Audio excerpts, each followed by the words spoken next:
Bismillah, Assalamualaikum warahmatullahi wabarakatuh. Bagaimana kabarnya hari ini adik-adik? Saya harap kalian dalam keadaan sehat selalu ya.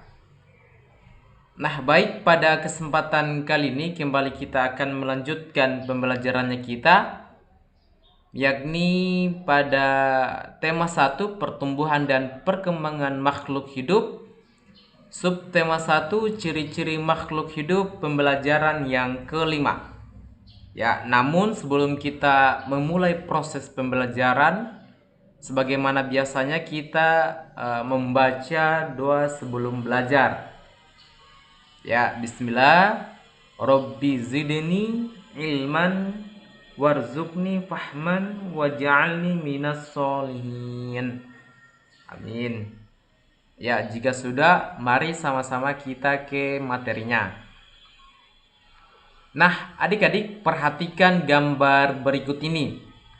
Nah, di sini ada gambar 1, gambar 2, gambar 3, sama gambar 4. Nah, pada gambar 1 terlihat di sini ada Udin, Beni, sama Edo, ya. Itu mereka sedang bermain, di mana Beni sama Edo itu mereka main apa ini? Cacing ya. Oke, pada gambar kedua ya terlihat Udin, dia sebelum makan itu mencuci tangan terlebih dahulu ya. Sementara Edo dia tidak mencuci tangan. Pada gambar yang ketiga di sini terlihat mereka makan ya.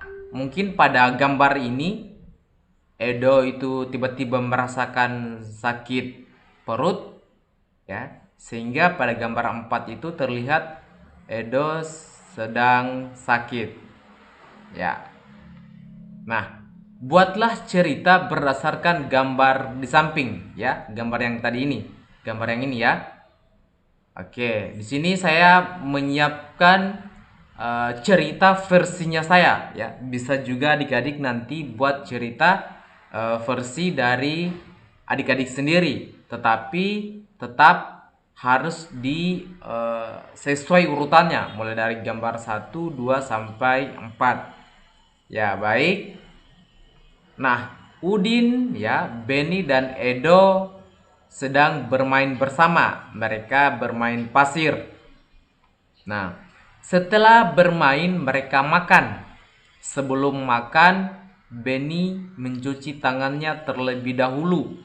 Sedangkan Edo tidak mencuci tangannya dan langsung mengambil makanan dan memakannya. Ya, ini bukan san ya, tapi dan ya, memakannya. Nah, ini gambar 3 dan 4 ini berkesinambungan. Sesaat setelah mereka makan bersama dengan lahapnya, Edo mulai merasakan sakit pada perutnya. Udin dan Beni lalu membawa Edo pulang dan orang tuanya membawa Edo ke rumah sakit. Edo sakit perut karena tidak menjaga kebersihan tangannya sebelum makan. Ya, jadi adik-adik perlu ingat bahwa ketika sebelum kita makan itu kita harus cuci tangan terlebih dahulu ya, untuk mencegah agar kuman itu tidak masuk ke makanannya kita ya. Jangan sampai kayak Edo ya, setelah bermain tidak cuci tangan langsung makan. Nah, akhirnya dia sakit ya. Tidak bisa seperti itu. Harus seperti ya minimal kayak Benny lah toh. Dia sebelum makan itu dia cuci tangan ya. Oke. Aturan sebelum makan. Jadi adik-adik, sebelum kita makan juga ada beberapa aturan yang perlu kita ketahui Nah, aturan yang pertama, makanan itu harus bersih dan sehat, ya. Pada gambar 1 ini terlihat bahwa makanan itu ditutupi dengan menggunakan tudung saji.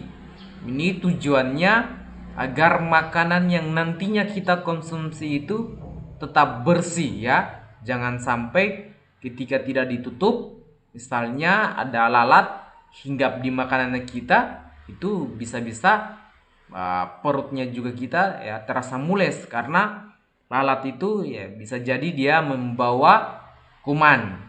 Nah, aturan yang kedua ini mencuci tangan sebelum makan, ya. Seperti yang saya jelaskan tadi, lagi-lagi sebelum kita makan itu jangan lupa ya harus mencuci tangan terlebih dahulu. Nah, setelah mencuci tangan, tidak lupa juga kita berdoa. Oke, berdoa sebelum makan ya. Nah, aturan sebelum makan. Salah satu ciri makhluk hidup adalah tumbuh. Untuk bertumbuh, makhluk hidup perlu makanan dan air. Ya, makanan yang baik untuk pertumbuhan adalah makanan yang bersih dan sehat. Ya, jadi seperti yang saya jelaskan tadi, ya, lagi-lagi makanan yang bagus untuk kita konsumsi itu adalah makanan yang bersih dan sehat, ya. Tujuannya agar kita terhindar dari penyakit, ya, seperti itu. Nah, kebersihan makanan juga akan mempengaruhi pertumbuhan. Jika makanan yang kita makan tidak bersih, kesehatan dan pertumbuhan kita akan terpengaruh. Nah, salah satu cara menjaga makanan agar tetap bersih adalah dengan menutup makanan. Hal ini perlu dilakukan agar makanan tidak dihinggapi lalat atau hewan lainnya. Makanan dapat menjadi tempat lalat bertelur yang menyebabkan makanan menjadi kotor.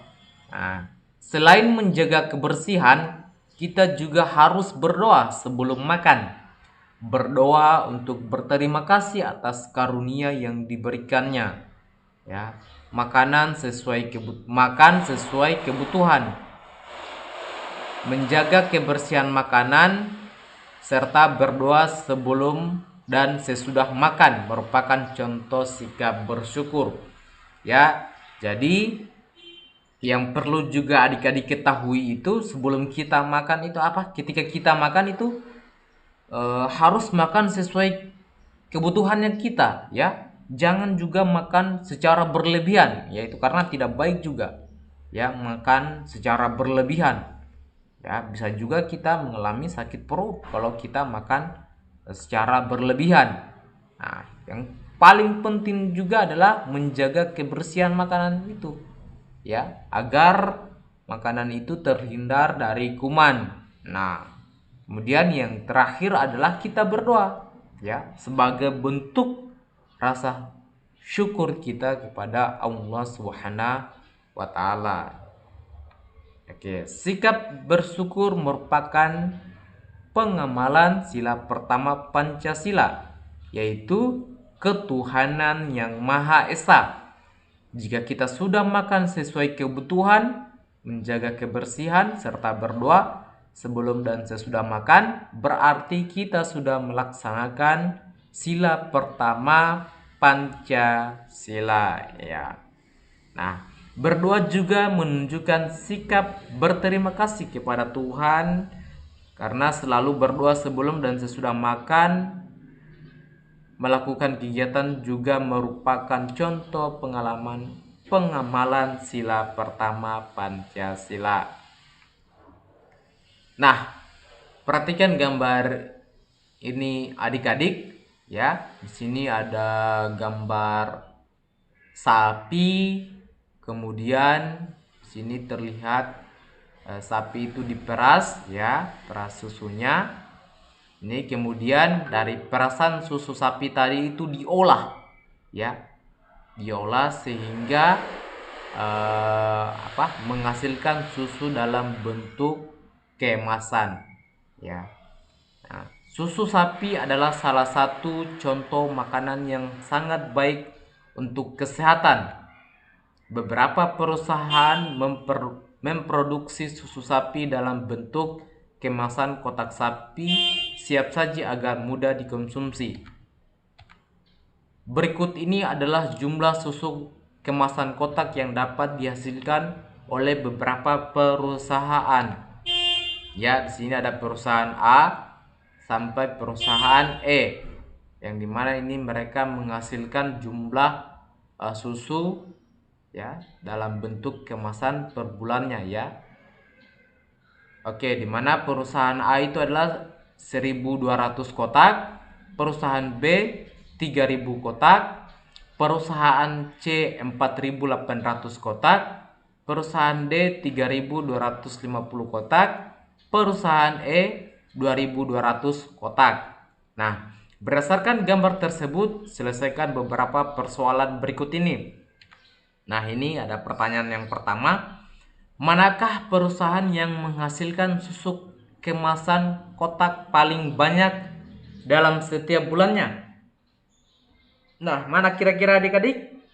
Ya, sesuai yang saya sudah jelaskan pada pembelajaran yang keempat, untuk mengetahui jumlah yang paling banyak, ya, menghasilkan susu dalam kemasan itu, yang pertama kita lihat angka ribuannya dulu, ya, angka ribuannya, ya. Di sini ada 1.000, 3.000, 4.000, 3.000 dan 2.000. Nah, karena di sini perusahaan C itu yang paling tinggi angka ribuannya, yakni 4.000, ya. Jadi bisa ketahui bahwa perusahaan yang menghasilkan susu kemasan kotak paling banyak dalam setiap bulannya adalah perusahaan C.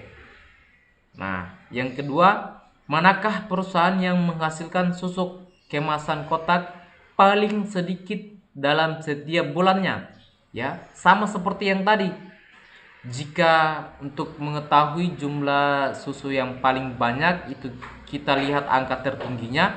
Nah, untuk mengetahui jumlah susu yang paling sedikit itu kita melihat angka yang paling rendah. Nah, di sini karena angka yang paling rendah itu adalah 1.200 kotak, maka bisa kita ketahui bahwa yang paling sedikit menghasilkan susu kemasan kotak adalah perusahaan A.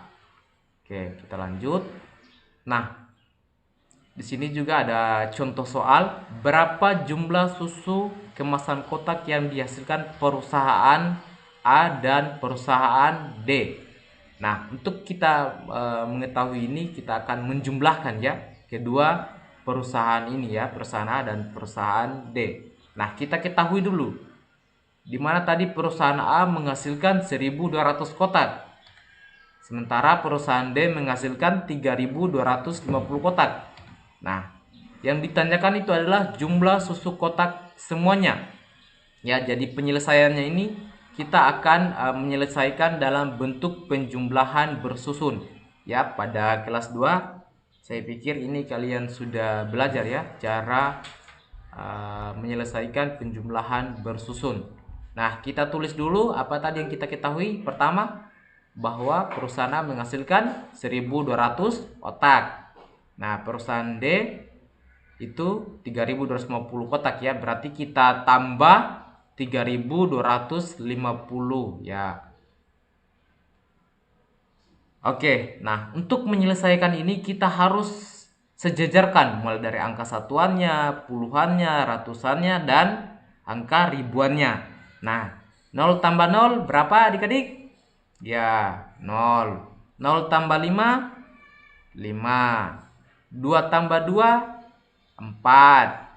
1 tambah 3, ya, 4 juga, ya. Jadi, kita bisa ketahui bahwa jumlah susu kemasan kotak yang dihasilkan perusahaan A dan D adalah 4 1450. Ya, baik. Nah, ini ada tugasnya nomor 1 sampai nomor 5. Ini diselesaikan ya dengan cara penjumlahan bersusun ya, yang saya sudah jelaskan tadi. Oke? Ya. Nah, baik. Mungkin untuk pertemuan hari ini kita cukupkan ya. Saya tutup dengan ucapan billahi taufiq wal hidayah. Wassalamualaikum warahmatullahi wabarakatuh.